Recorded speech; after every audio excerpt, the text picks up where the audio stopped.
Normal contact force की हमने बात की, और वैसी बात कुछ हम टेंशन फोर्स की भी करना चाहते हैं। मतलब हम ये देखना चाहते हैं कि जो टेंशन फोर्स है क्या वो इंपल्सिव हो सकता है या नॉन इंपल्सिव हो सकता है। तो वही हम डिस्कस करेंगे। लेकिन डिस्कस करने से पहले मैं आपको ये बता देता हूं कि कंक्लूजन वही आएगा जो नॉर्मल कॉन्टैक्ट फोर्स के लिए आया था। मतलब टेंशन फोर्स भी दोनों रूप ले सकता है। एक्चुअली में टेंशन फोर्स और नॉर्मल कॉन्टैक्ट फोर्स की बहुत सारी प्रॉपर्टीज सेम होती है, ये भी उनमें से एक है। चलो यहां पे सिचुएशन लेते हैं टू अंडरस्टैंड कि टेंशन फोर्स कैसा हो सकता है। तो बड़ी सिंपल सी सिचुएशन है। आप देखो, एक रोप से हमारे पास यहां पे एक बॉल हैंग कर रही है, ठीक है। हम क्या करेंगे, इस बॉल को पकड़ के थोड़ा सा ऊपर उठा देते हैं। अब मैं इस बॉल को ड्रॉप करूंगा तो आगे क्या होने वाला है ये तो आपको पता ही है स्टूडेंट, बड़ी सिंपल सी बात है। तो स्लो मोशन में आपको बताता हूं। आप जैसे बॉल को ड्रॉप करोगे, नीचे आएगी, नीचे आएगी, इसकी स्पीड बढ़ेगी, नीचे आएगी, और फिर अचानक से रुक जाएगी। क्यों अचानक से रुक जाएगी? क्योंकि देखो, वो स्पीड में आई और वो और नीचे तो जाना चाहती है, लेकिन रस्सी जो होती है, रोप जो होती है, उसकी लेंथ तो चेंज हो नहीं सकती, बढ़ तो सकती नहीं, तो ये और नीचे जा ही नहीं सकती, क्योंकि और नीचे जाने के लिए रस्सी के लेंथ को बढ़ना पड़ेगा। तो यहीं पे रुक जाती है और फिर यहीं पे रुकी रहती है, राइट स्टूडेंट्स। तो यहां पर ये जो हुआ, इसके जो डिफरेंट फेजेस थे वो मैं यहां पे बना देता हूं। तो यहां पे आप देखो, पहले बॉल को आपने ऊपर उठा रखा था, ठीक है, फिर आपने उसको छोड़ दिया तो बॉल जो है वो नीचे गिरने लगी, और यहां पे देखो जो रोप है अपनी फुल लेंथ में आ गई है, जस्ट फुल लेंथ में आ गई है। अब यही सिचुएशन जो है आगे भी रहती है, राइट स्टूडेंट्स। समझ में आ रही है आपको बात? तो यहां तक तो कोई टेंशन फोर्स लगेगा नहीं, क्योंकि रोप जो है वो स्लैक है। यहां पे क्या होता है, टेंशन फोर्स लगना शुरू होता है, और यहां पर जो टेंशन फोर्स है वो इंपल्सिव होता है। आप इसको समझने की कोशिश करो, थोड़ी सी देर के लिए इंपल्सिव होता है। क्यों? क्योंकि जब बॉल नीचे गिर रही है तो वो स्पीड गेन कर रही है ना, तो स्पीडली नीचे आ रही है।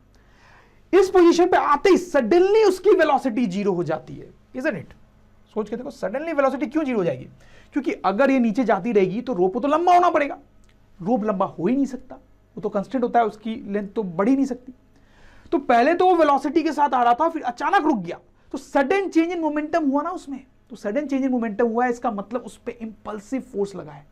तो यहां पर ये जो टेंशन होता है फॉर अ मोमेंट वो इंपल्सिव होता है, ठीक है। वो फॉर अ मोमेंट ही हो सकता है, क्योंकि इंपल्सिव फोर्स तो ऐसे भी बहुत छोटे टाइम के लिए लगता है। तो यहां पे टेंशन इंपल्सिव होता है। लेकिन फिर बाद में ये जो टेंशन फोर्स यहां पे लग रहा है और ये जो mg फोर्स लग रहा है, ये दोनों बराबर हो जाते हैं। मतलब टेंशन जो है mg के बराबर हो जाता है बाद में, ठीक है। बाद में तो अब ये एक स्टैटिक सिचुएशन आ गई ना, बस बॉल ऐसे ही है, तो उसमें नेट फोर्स जीरो होना चाहिए, तो टेंशन उतना ही हो जाता है जितना mg है।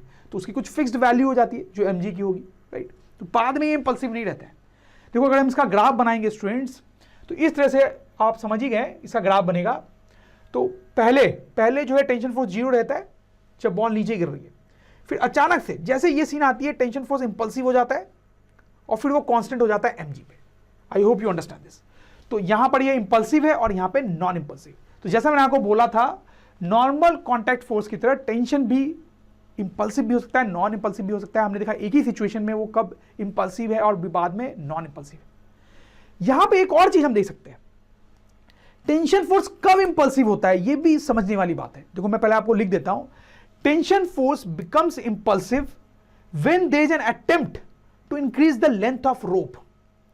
अगर रोप की लेंथ बढ़ाने की कोई कोशिश की जाती है तो टेंशन फोर्स इंपल्सिव हो जाती है और वो इस अटेम्प्ट को रोकती है।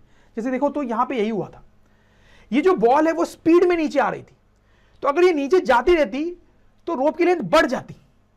तो यहां पे अटेम्प्ट है ना रोप की लेंथ को बड़ा करने का, तो उस अटेम्प्ट को रोकने के लिए टेंशन इंपल्सिव हो जाता है, ठीक है, ताकि रोप की लेंथ जो बड़ी ज्यादा ना हो पाए।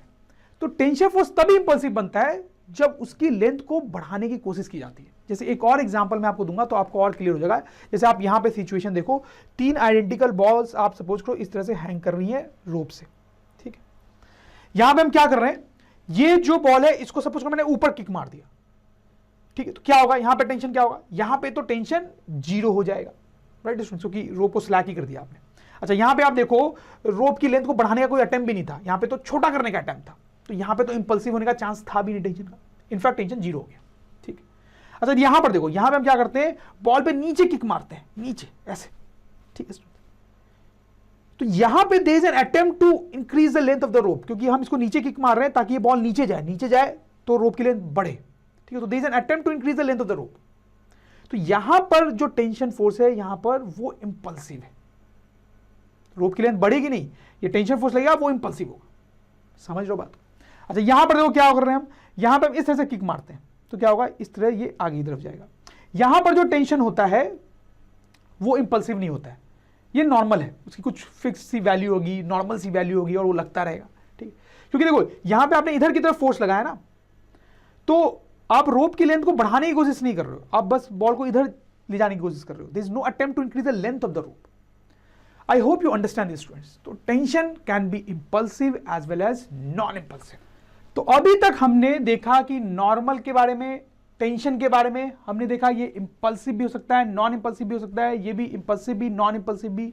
अब बात करेंगे स्प्रिंग फोर्स की, तो क्या वो भी इंपल्सिव और नॉन इंपल्सिव हो सकता है? नहीं स्टूडेंट्स, वो हमेशा नॉन इंपल्सिव ही होता है। आपको याद हो जाना चाहिए कि स्प्रिंग फोर्स हमेशा नॉन इंपल्सिव ही होता है। अभी मैं प्रूव भी कर दूंगा आपके लिए, लेकिन वो अलग बात है। यहां पे इंपॉर्टेंट है कि स्प्रिंग फोर्स हमेशा नॉन इंपल्सिव ही होता है। अच्छी बात भी आपके लिए, क्योंकि इसके केस में कभी आपको सोचना नहीं पड़ेगा कि कैसा है। इन दोनों का केस थोड़ा डिफिकल्ट हो जाता है, क्योंकि आपको डिसाइड करना पड़ सकता है कि अच्छा इंपल्सिव है या नॉन इंपल्सिव, बट इसमें ऐसा नहीं। तो देखो, जैसे मैं आपको एक सिचुएशन लेके समझाता हूं। यहां पर एक बॉल जो है वो रोप से हैंग कर रही है और यहां पे स्प्रिंग से हैंग कर रही है।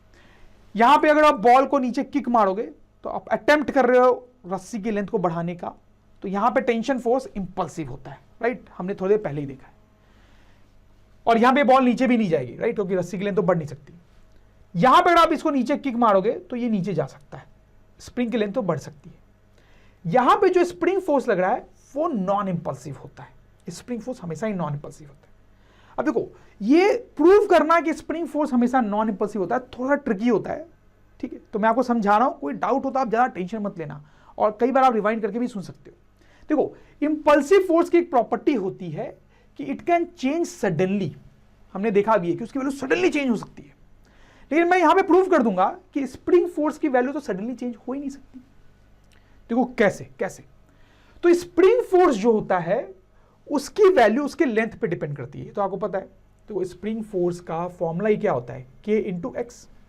तो हम लिख सकते हैं value of spring force depends on its length.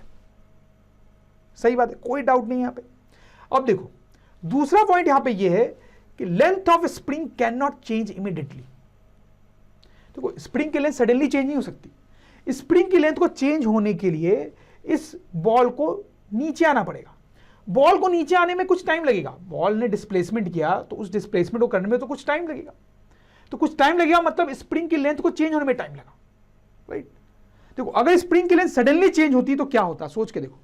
Ball जो है सडनली यहां से यहां आ जाती तो स्प्रिंग की लेंथ सडनली चेंज हो जाती, लेकिन ऐसा तो हो नहीं सकता, कोई मैजिक तो चल नहीं रहा। तो स्प्रिंग की लेंथ जो है वो कभी सडनली चेंज नहीं हो सकती, उसमें कुछ ना कुछ टाइम लगता है स्टूडेंट्स, क्योंकि इसको नीचे आने में थोड़ा टाइम लगेगा।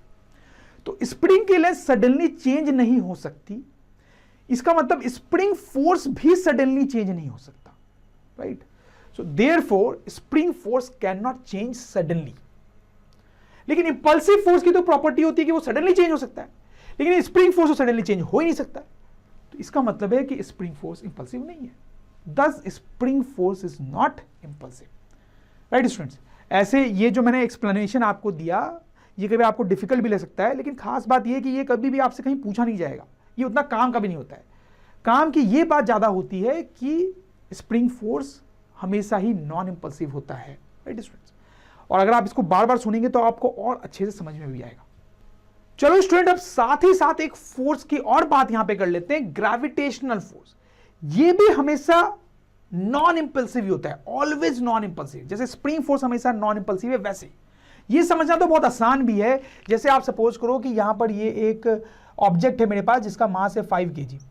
तो स्टूडेंट, जब तक कायनात है, जब तक दुनिया है, तब तक इस पे नीचे की तरफ mg फोर्स लगता रहेगा और उसकी वैल्यू होगी अराउंड 50 न्यूटन, राइट।